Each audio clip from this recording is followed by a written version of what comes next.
안녕하세요, 한창원 변호사입니다. 오늘 주제는 속 풀리는 이혼 소송, 그리고 부제는 승소 후 2억 원을 양보한 사례입니다.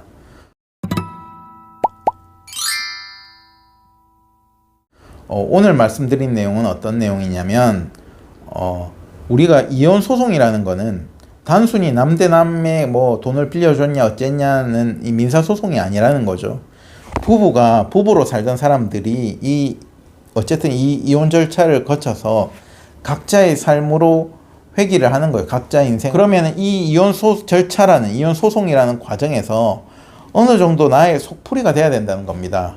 그러니까 단순하게 금전적으로 따졌을 때는 이혼을 한다 만다 위자료를 내놔라 이런 문제가 금전적으로는 2~3천만 원의 영역이라면 뭐 예를 들어서 재산분할을 한 10억대 소송을 하시는 분이 있어요. 그럼 그분 마음속에서 재산분할은 이만큼 크고 위자료냐 재산분할 상대방 귀책에 대해서 다투는 부분은 이만큼 한 게 아니고 그분 마음에서는 당사자의 마음에서는 거의 동등하게 크다는 겁니다. 그렇기 때문에 이혼 변호사 입장에서는 금전을, 왜냐면 이게 우리가 지금 이혼을 하는 게 무조건 돈의 문제는 아니잖아요. 그러니까 내가 어느 정도 이런 속풀이 과정을 거쳐야 되기 때문에 그 위자료 금액을 최대한 받아들이려고 변호사 입장에서는 증거적으로 논리적으로 상대방이 뭐 부정행위를 해놓고도 잡아댔다 그러면 탁탁탁 이렇게 이제 반박을 해주고 우리가 청구를 하고 입증을 해내서 그걸 최대한 위자료 금액을 인정이 되게끔 노력을 하는 게 중요하다. 그리고 그 과정에서 당사자 입장에서는 어때요? 상대방이 분명히 바람을 폈는데 상대방이 분명히 날 때렸는데 막 자기는 그런 사실도 없고 뭐 증거를 우리 나름대로 냈는데도 뭐 그걸 다 잡아댄다든지 뭐 말도 안 되는 뭐 사실 확인서를 갖다 붙인다든지 이렇게 했을 때 의뢰인들 마음은 정말로 갑갑하단 말이에요. 갑갑했을 때 변호사가 그것을 논리적으로 탁탁탁 공격을 해주고 반박을 해주고 이렇게 해야지 그 과정에서 의뢰인분들이 마음이 풀리고 속이 풀린다는 거예요. 그런 게 저는 중요한 게 이혼 소송이 아닌가 싶습니다. 제가 최근에 뭐 접수한 우리 이혼 소송 소장을 제 의뢰인분께 보내드렸을 때 의뢰인분께서 정말로 뭐 찰지게 때린다 이런 표현까지 쓸 정도로 제가 조금 논리적으로 증거적으로 이제 공격을 할 때는 싸움을 할 때는 변호사가 굉장히 좀 어그레시브하게 하는 이유는 그런 데 있다는 겁니다. 그리고 그게 소송 결과로도 최대한 위자료가 뭐 퉁치고 안 나올 사건에서도 나온다든지 이렇게 소송 결과로도 우리가 그 부분을 집요하게 주장을 하면은 어느 정도는 인정이 되는 영역이 있기 때문에 어쨌든 그런 부분이 중요하다는 거예요. 그리고 또 이제 재산분할 부분을 제가 말씀을 드리면 재산분할에서도 마찬가지로 이 갑갑함을 느끼실 수가 있어요.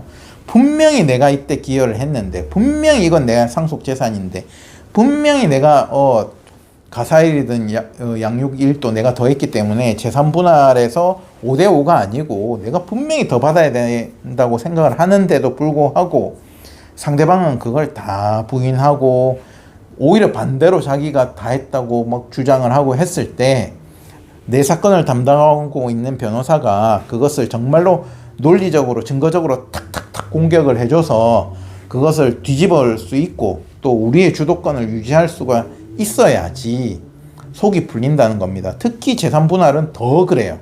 위자료 영역도 위자료 영역이지만 재산분할에서 억울하게 판결이 나버리면 분할 비율이 억울하게 내가 판결이 나버리면 정말로 그거는 더 스트레스 쌓이는 이혼 소송이 되겠죠. 예, 그런 영역이 있기 때문에 그런 것이고 오늘 제가 말씀드리는 사례는 한번 판결 주문을 제가 한번 보여드리면은 위자료는 뭐 우리가 청구했지만 그거는 위자료가 기각이 됐지만 저희는 지금 원고 쪽이거든요. 원고 쪽에서 제가 사건을 받을 때 의뢰인분께 한 재산 분할을 전부 다 상대방 앞으로 재산이 돼 있는 사건이었고 우리 의뢰인분이 남자분이었어요. 원고가 남자분이었는데 아내를 상대로 재산분할 청구를 해서 제가 한 3억 정도 예상되고 의뢰인도 3억 정도면 오케이 만족하겠다라고 했는데 4억 1천만 원이 나온 판결이 나왔습니다. 그 사건 주문이고요. 그래서 사망에 보시면은 피고는 원고에게 재산 분할로 뭐 4억 1,100만 원 상당을 지급하라는 거죠. 근데 이 소송이 특징이 뭐냐면 의뢰인분께서 재산 분할에 대해서 상대방이 정말로 거짓말도 많이 하고 뭐 자기가 다 했다고 주장하고 이랬거든요. 근데 정말로 이건 저도 이제 상대방 저는 우리 원고를 대리하다 보니까 진실을 알잖아요. 그러니까 정말로 철저하게 입증해 나가면서 상대방을 깼거든요. 상대방 주장을 하나씩 깼단 말이죠. 그 과정에서 우리 의뢰인께서 정말로 속이 풀렸나 봐요. 그래서 이 사건이 제가 오늘 말씀드린 이유가 1심 판결이 나고 나서 우리 원고가 저희 의뢰인이 피고랑 합의를 했는데, 자, 합의된 문구를 제가 보여드릴게요. 이 사건 1심 판결에 대해서 다음과 같이 합의한다 해가지고 원고 피고는 이혼하는데, 이항 보시면 원고와 피고 간의 1심 판결 내용 중에 피고는 원고한테 재산 분할로 아까 4억 1,100만 원 이겼잖아요. 2억 원만 지급하고 나머지는 그냥 포기한다 이렇게 한 거예요. 그러니까 예를 들어서 잘 생각을 해보세요. 우리 의뢰인이 남자분이고 원고예요. 그러면은 어차피 이분이 내가 우리 와이프한테 2억만 받으면 돼. 내 이혼하는데 피고한테 2억만 받으면 돼. 이랬으면은 소송 과정에서 조정이 됐겠죠. 그죠? 됐을 겁니다. 근데 상대방이 온갖 거짓말과 무슨 뜻인지 아시겠죠? 온갖 거짓말과 자기가 다 했네, 뭐 분할을 재산 형성을 우리 의뢰인이 한 부분에 대해서 자기가 다 했다고 주장했을 때 너무너무 분노가, 이 원고의 마음은 실질적으로는 내가 한 2억 정도만 받아도 변호사는 한 3억은 받을 수 있다고 했고, 원래 내심은 한 2억 정도만 받아도 되겠지만 소송 과정에서 상대방이 너무 부당하게 주장을 하니까 그게 포기가 됐겠어요? 마음이 안 됐겠죠.